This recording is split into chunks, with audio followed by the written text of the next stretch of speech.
క్రైస్తవ మతంలోకి దళితులు మారితే వాళ్ళ ఎస్సీ హోదా రద్దు అనే తీర్పును మేము ఖండిస్తున్నాం.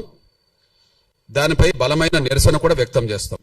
సుప్రీంకోర్టు ఇలాంటి తీర్పు ఇవ్వడం వెనుక 1950 నాడు వచ్చిన రాష్ట్రపతి ఉత్తర్వులను బేస్ చేసుకున్నట్టుగా ఆ తీర్పు చెప్తున్నది. ఆ ఉత్తర్వులే రాజ్యాంగ విరుద్ధం. ఆ ఉత్తర్వులే వివక్షతో కూడిన ఉత్తర్వులు. దళితులు క్రైస్తవులకు మారితే రద్దు కావాల్సింది ఎస్సీ హోదా కాదు. ఈ పార్లమెంటుకు చిత్తశుద్ధి ఉంటే, న్యాయ వ్యవస్థకు చిత్తశుద్ధి ఉంటే, లేదా ఉత్తర్వులు ఇచ్చే రాష్ట్రపతులకు చిత్తశుద్ధి ఉంటే రద్దు చేయాల్సింది కుల వ్యవస్థనే. కుల వ్యవస్థను రద్దు చేయండి. రద్దు కావాల్సింది ఎస్సీ హోదా కాదు. ఈ దేశంలో రద్దు కావాల్సింది కుల వ్యవస్థ. కుల వ్యవస్థను రద్దు చేసే చర్యలు తీసుకోండి, మేము స్వాగతిస్తాం, సమర్థిస్తాం. కుల వ్యవస్థను రద్దు చేసే చర్యలు ఎవరు తీసుకున్నా, ఏ పార్టీ, ఏ సంఘం, ఏ సంస్థ తీసుకున్నా వాళ్ళతో కలిసి పనిచేస్తాం, వాళ్ళకి అండగా నిలబడతాం. దళితులు క్రైస్తవులకు మారితే సుప్రీంకోర్టు ఎస్సీ హోదా రద్దు చేయడానికి తీర్పిచ్చిందేమో కానీ మేము కోరుతున్నది కుల వ్యవస్థనే రద్దు చేయమని మేము కోరుతున్నాం. ఈ దేశ కుల వ్యవస్థలో అత్యంత బాధితులం దళితులమే.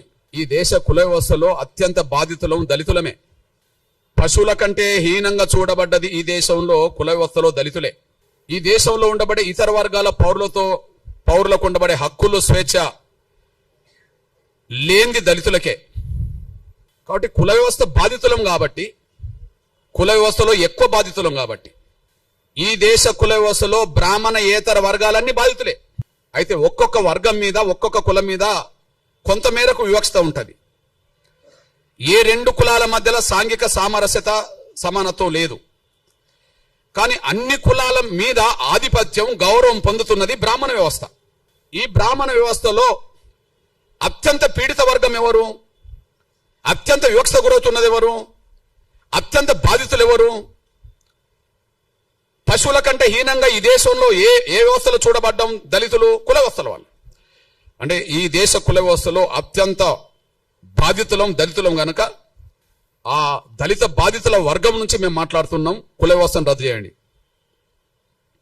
ఎస్సీ హోదా కాదు, కుల వ్యవస్థను రద్దు చేయమని మేము డిమాండ్ చేస్తున్నాం. కుల వ్యవస్థను ఏ పార్టీ సమర్థిస్తుందో బహిరంగపరచమనండి. అస్పృశ్యత అనేది ఏ వ్యవస్థ నుంచి వచ్చిందో రాజకీయ పార్టీలు బహిరంగపరచాలి. ఈ ప్రపంచంలో ఎక్కడ లేని అస్పృశ్యత ఈ దేశంలో ఏ వ్యవస్థ ద్వారా వచ్చిందో బహిరంగపరచాలి. కుల వ్యవస్థను సమర్థించేటోళ్ళంటే కుల వ్యవస్థను సమర్థించిన వాళ్ళే. కుల వ్యవస్థను కుల వ్యవస్థను వ్యతిరేకించిన వాళ్ళంటే సమానత్వాన్ని కోరుకున్నోళ్ళే. సమానత్వాన్ని ఈ దేశంలో కోరుకునేటోళ్ళు కుల వ్యవస్థ రద్దు కోరుకుంటారు. అసమానతలు ఉండాలని కోరుకునేటోళ్ళు కులాన్ని కోరుకుంటారు, ఉండాలని కోరుకుంటారు. ఈ ఉండాలని కోరుకున్న వాళ్ళు ఎవరో బహిరంగం రావాలి. కుల వ్యవస్థ రద్దు కోరుకునేటోళ్ళు ఎవరో బహిరంగం రావాలి.